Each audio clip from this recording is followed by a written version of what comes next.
How do we talk to and with each other? How do we maybe do less telling? Because communication isn't just about sharing information, it's a two-way street. How do we ask more questions?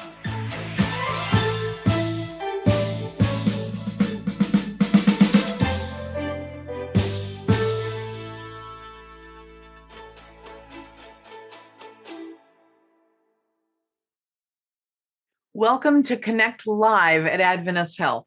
I'm Joyce Newmyer, the Chief Culture Officer here at Adventist Health and your host for Connect Live. This week, we're talking about a multi-linguistic women's health team, philanthropy reimagined, and a path forward.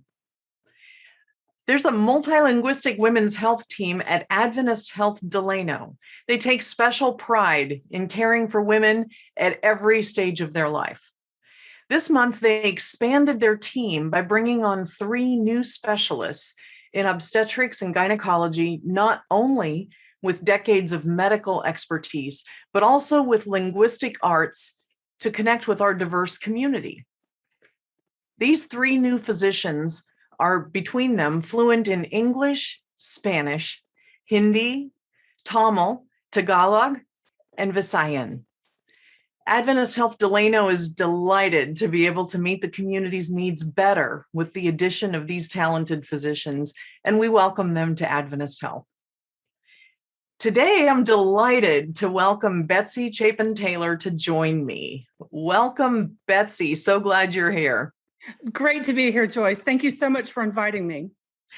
Betsy, you were recently recognized with a very prestigious award. In fact, we talked about it briefly on our last Connect Live.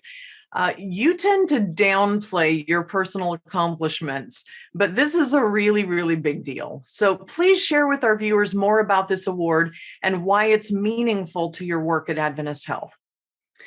Thank you so much. I am thrilled and honored that the Association for Healthcare Philanthropy recognized me this year with the Cy Seymour Award. It's an award that they give annually. This will be the 41st time they've given it, and I'll be the 11th woman to have won it. And it recognizes exceptional contributions to the field. So they told me that I was honored this year for the work that I've done both for AHP as well as for other industry associations, including the American Hospital Association and the American College of Healthcare Executives, in driving thought leadership and in mentoring those in the field. That is so exciting, and we are so proud of you.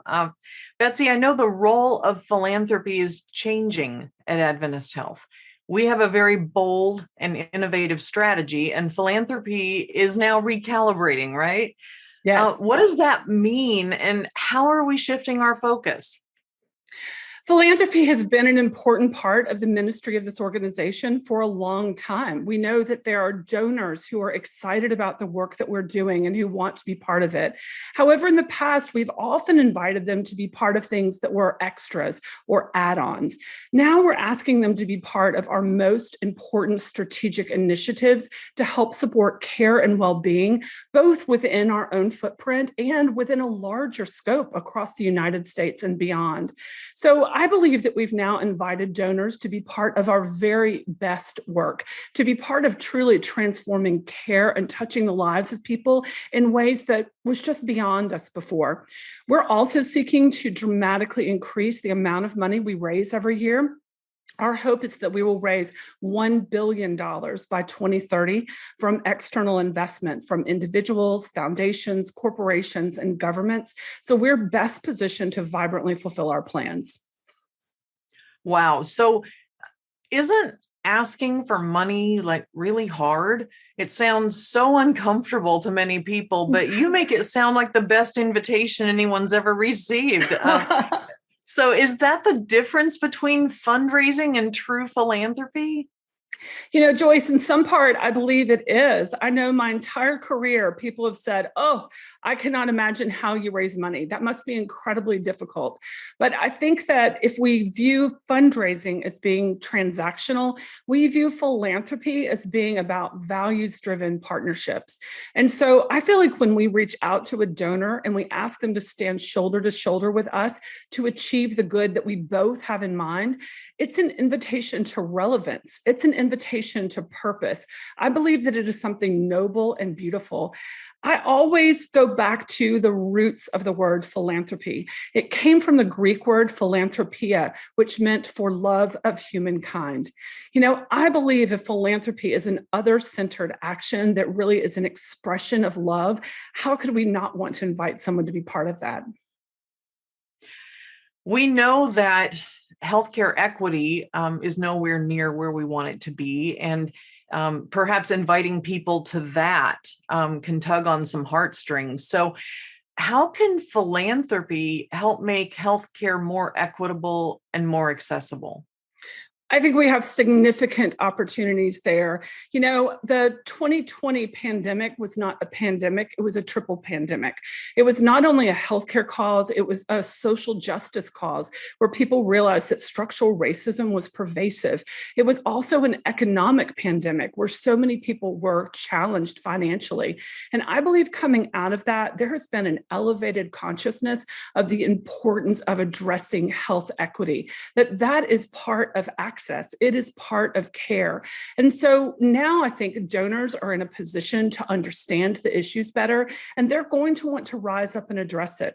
I also thought it was interesting seeing a study that was recently done by the firm Edelman, and they talked to corporations around their priorities for giving going forward. And they said healthcare was the most important thing we now needed to attend to.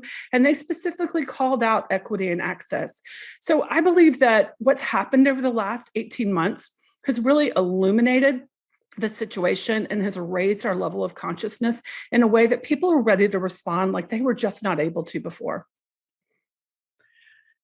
Wow. So Betsy, what do you wish that donors knew about Adventist Health that perhaps they don't know now?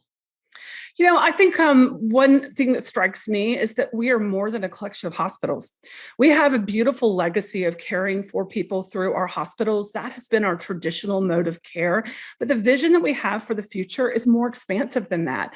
It's inclusive of the activities we've already had to address illness and injury, but it also calls us to look beyond that and to look outside the four walls of our hospitals into our communities at large. And that's where we get the opportunity to be proactive in addressing well-being and addressing equity and addressing access and addressing preventive care. There was a quote that came actually from John Rockefeller when he was talking about philanthropy. And he said, the highest use of philanthropy is actually addressing the root of the cause, not the symptoms that come afterward. And so when I think about the role of Adventist Health, we're so much more than a hospital. We have an expansive vision for elevating the health status of people both within our footprint and far beyond our footprint. And I believe there's simply no more sacred calling than that.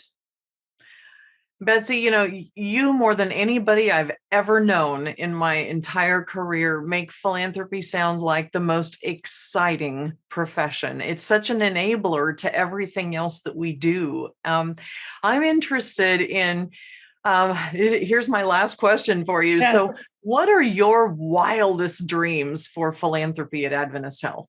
Oh, wow. I could go a long way here. I think my incremental goal would be that philanthropy becomes something that we depend on and we plan around, that we know that there are people who are willing and able to step forward to empower our plans.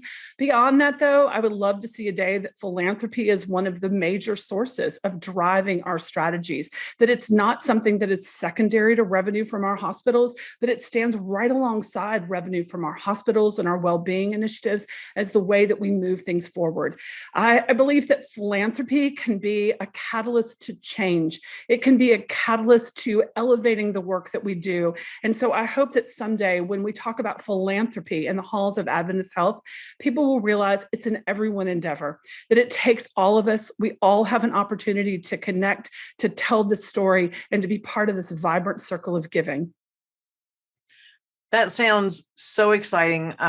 Betsy, you can consider me on the Betsy Chapin Taylor train. I love the energy and the enthusiasm, and I'm so grateful that you are a part of Adventist Health. I'm also grateful that you agreed to be on Connect Live here with me today. So thank you so much for joining me. It's a pleasure and a privilege. Thank you so much, Joyce. Take care.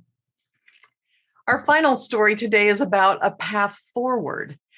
This week, Shelley Trumbo, well-being executive at Adventist Health, shares what her life experiences have taught her about intentional gratitude. In Shelley's words, I do believe that in every one of those situations is a pathway to blessing and purpose. Shelley has had some really heartbreaking events in her life. She has a remarkable story, and these shaped her in very important ways. She has led others with dignity and grace and continues to be a very inspiring force for good. I'm proud to call her my friend and my colleague. You can watch her story at adventisthealth.org/story, and I encourage you to go there. It is a very inspiring story. Friends, thank you for connecting live, and we'll see you here again next week. Until then, let's be a force for good.